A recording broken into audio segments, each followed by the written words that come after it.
This video presentation is part one of two on the Zhuangzi, one of the most esoteric pieces of philosophy ever produced. In this video, we will look at a number of vignettes from the Zhuangzi that illustrate the philosopher's thought. Zhuangzi's most famous aphorism is an observation from dreaming. He dreams that he is a butterfly, and so many visual portrayals of the sage have him asleep with butterflies dancing about his head.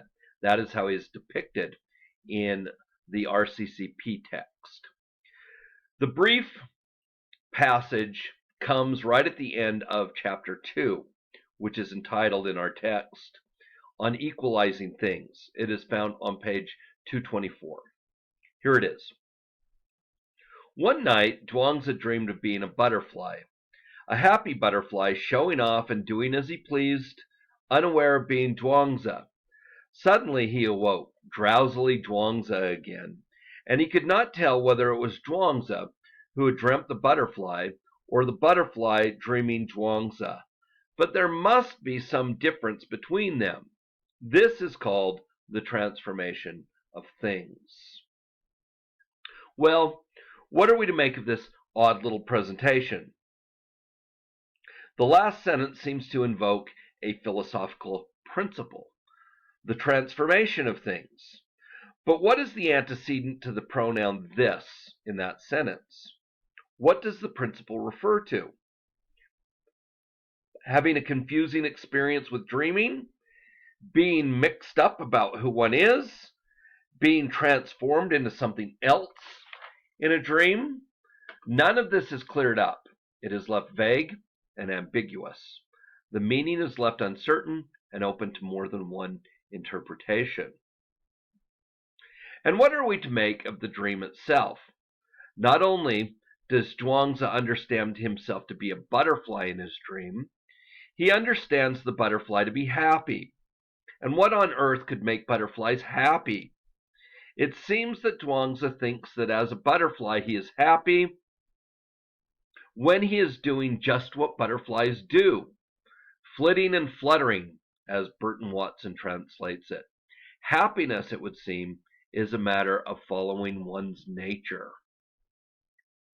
Thomas Nagel had once asked what it is like to be a bat, and in the wake of his asking this, philosophers had thought that this question really got at a big problem in philosophy of mind, namely, the problem of consciousness, that on Nagel's account could not simply be reduced to materialism. In other words, in light of Nagel's criticism, and Daniel Dennett called this reflection the most widely cited and influential thought experiment in the philosophy of mind, the mind-body problem still exists for us in the contemporary scientific world.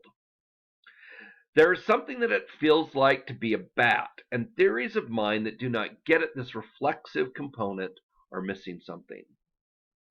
It looks as though, however, Zhuangzi stumbled onto this recognition long before Nagel. He has taken it for granted that there is something that it feels like to be a butterfly. A butterfly has a kind of happiness when it lives its nature. There is something else. Zhuangzi drops his feeling of being Zhuangzi. He drops his Zhuangziness when he takes on the feelings of what it is like to be a butterfly. And presumably, the feelings are different for the butterfly than they are for Zhuangzi by being related to different things that are natural for butterflies, but not for Zhuangzi. The butterfly is unaware of being Zhuangzi. On Zhuangzi's account, the butterfly seems to have experiential mental states. It is happy. There is another passage in Zhuangzi that suggests a kind of feeling of what it is like to be something non-human. This comes at the very end of chapter 17, entitled in our text as Autumn Floods. It is located on RCCP page 247. In this passage, while Zhuangzi is wandering, a verb that is used throughout the Zhuangzi as a metaphor for living in nature, he finds himself in the company of his friend Huizi.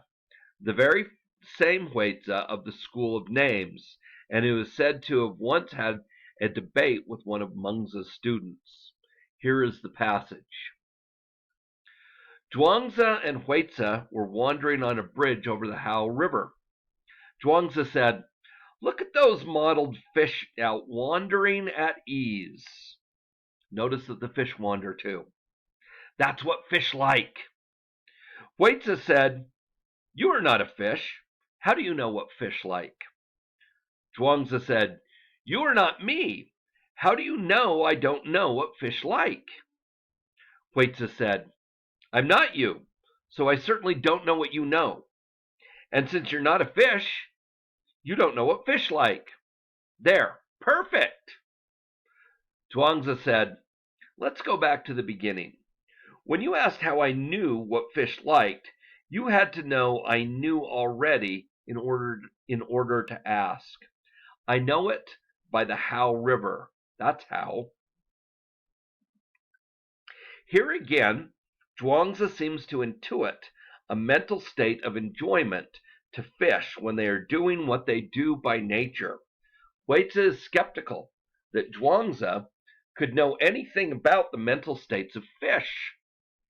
And he turns that skepticism onto Zhuangzi in the form of a statement of fact and a question. "You are not a fish. How do you know what fish like?"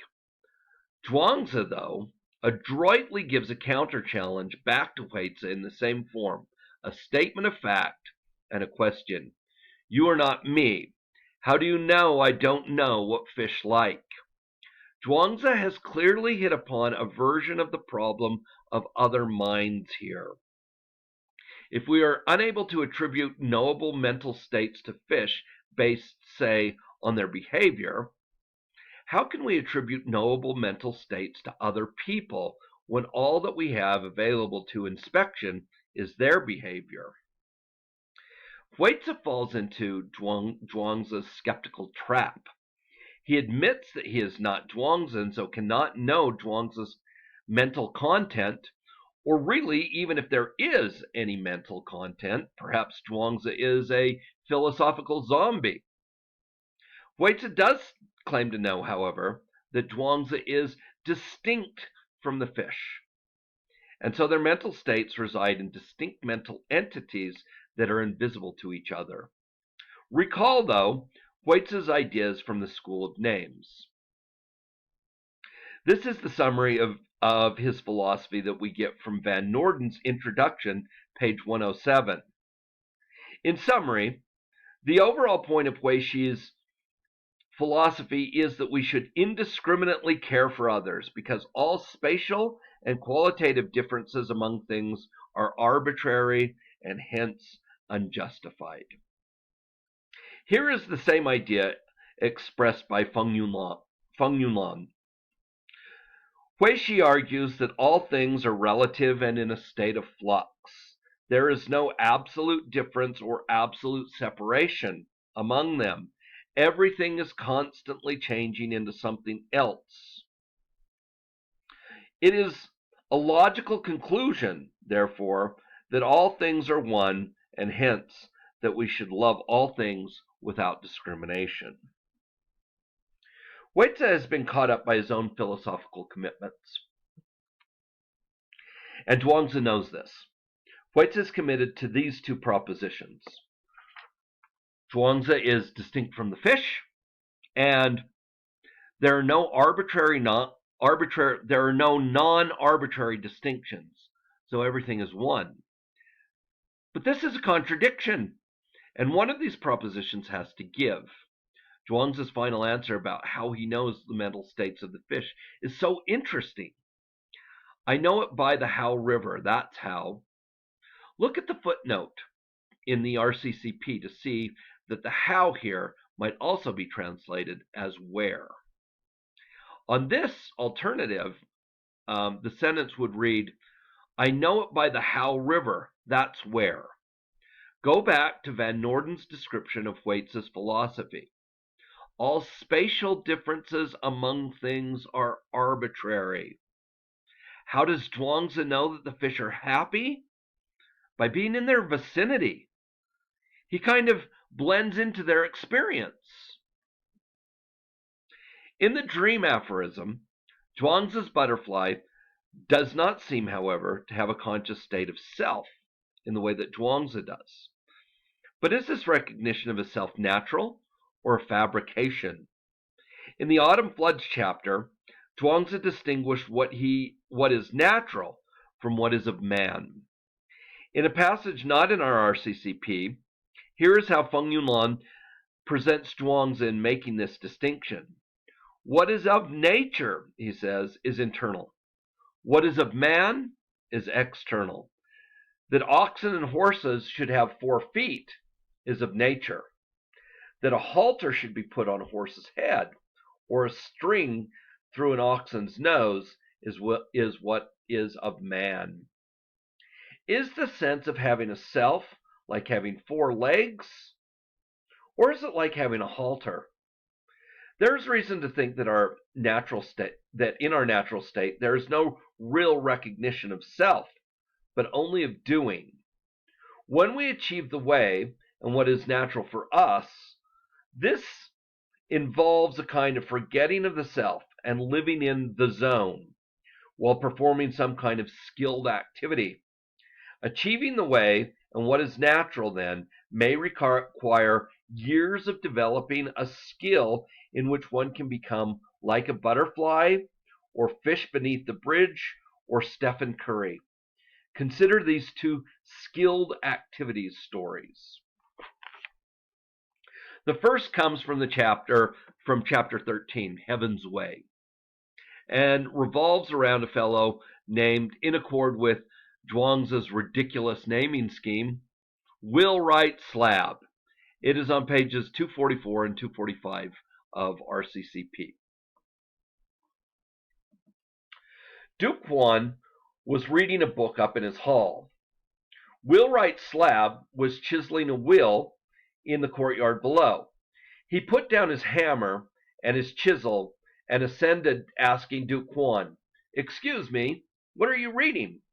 The Duke said, "The words of the sages." Are the sages still around?" The Duke said, "They're dead." "Then what my lord is reading is nothing more than the leftovers of the ancients." Duke Huan said, "How dare a wheelwright criticize what we read? If you have an explanation, okay. If not, you die."